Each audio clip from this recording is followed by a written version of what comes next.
Здраво на сите во училница. Јас сум Виолета Журбановска од Основното училиште Крсте Петков Мисирков, село Бистрица Битола.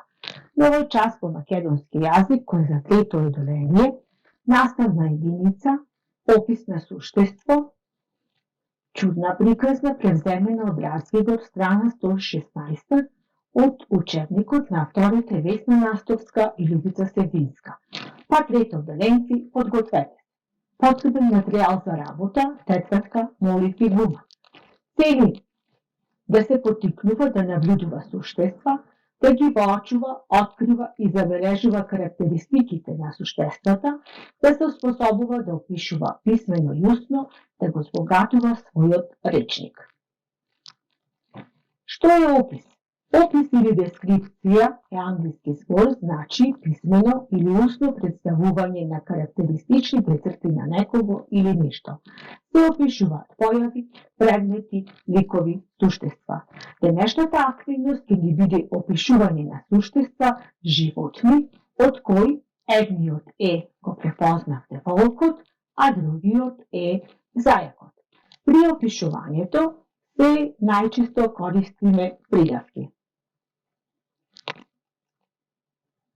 За да може да опишеме некое суштество, треба прво да го наблюдуваме, па да ги откриеме или воочиме неговите карактеристики. Да видиме за волкот. Диво крволочно животно од фамилијата на кучињата, со сивкаво крзно кој во текот на зимата лови во глутница. Претходно ви кажав, тоа е навистина волкот. А сега да откриеме кој другиот лик животно во оваа народна приказна, плашливо шумско животно од фамилијата глодачи со долги задни нозе и долги уши е зајакот. Диво крволочно, плашливо шумско животно. При описот треба да се забележуваат неколку карактеристики, изглед, големина, боја и движење. Да го опишеме волкот. Крволочен, голем, див. Сега да го опишеме зајакот. Мал, плашлив, брз. Крволочен да го објасниме поимот, напаѓа друго животно за да се храни, а плашлив се плаши лесно и изразува страх. Сега ќе слушнете интерпретацијата на текстот чудна приказна. На една шумска патека се сретнаа волкот и зајакот. Зајакот се искрави на задните нозе и му рече на волкот. Зајакот: Еј, момче, што бараш овде? Волкот се изплаши и почна да пелтечи. Јас, знаете, простете. Зајакот: налутена. Немојте мене, ова и она. Зборувај веднаш или ќе ти ги скинам ушите. Волкот одва чудно изусти.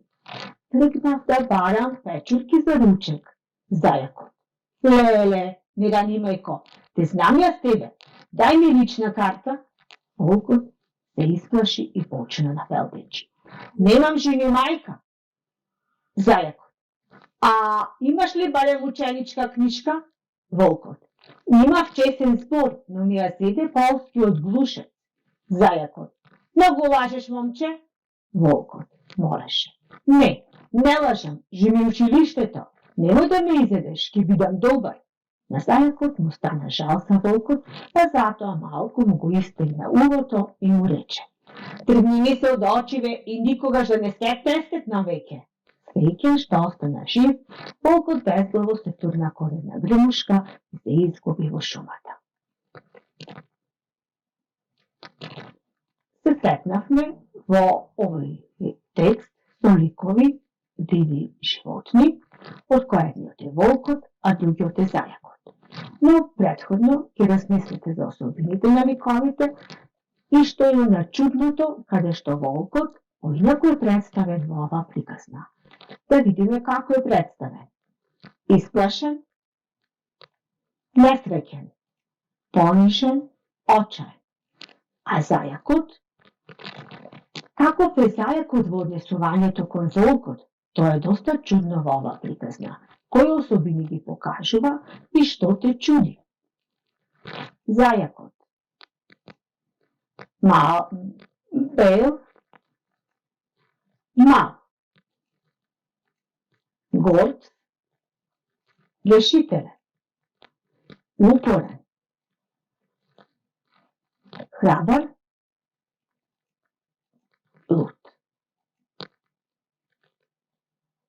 При описот на зајакот и на било кое суштество се забележува неговиот изглед, надворешен лик одлесна нешто, големина, димензија, величина, боја, изглед на кожата, надворешност, движења, брзина или начин на действување, како јаде, се храни, внесува храна, се лути, лесно се лути, опасен, се гали, милува, разгалува, какво е кога е гладно, гладен е најаден, како игра со други животни се занимава. Следната активност е одбери, доврши, дополни, да се обидеме да ја пополниме правилно. Одбери зборови од дадените за да ги опишеш особините на зајакот. Крзно, пердули, мали, големи, задните, предните, трчање, одење, крупна, ситна, моркови, зелка, месо. Зајакот овде ќе го споредиме со мечката, која е крупна, а зајакот е ситна животинка. Ќе го стопирате видеото, внимателно ќе го прочитате и ќе го препишете потоа текстот за домашна работа, со тоа што на празните места ќе го довршите, односно дополните зборовите што треба да стојат на вистинското место. Потоа, на следната страна ќе добиете точно правилен текст и самите ќе си направите самопроверка. Мечката е крупна, а зајакот е ситна животинка. Телото му е прекриено со крзно. Зајакот има долги уши, па затоа многу добро слуша. Подолги му се задните нозе и затоа брзо трча. Бидејќи зајакот има мощно развиен слух, навреме го насетува непријателот и се спасува со трчање. Зајакот јаде моркови и зелка. Тој е штетен затоа што ги уништува посевите и кората на младите мревца, но и полезен затоа што луѓето го ловат поради вкусното месо и убавото крзно. Најбитно е тоа што тој јаде моркови, брзо трча и е добар поради вкусното, убавото крзно. За домашна работа да го опишете волкот како што го опиша зајакот. И благодарам на вниманието.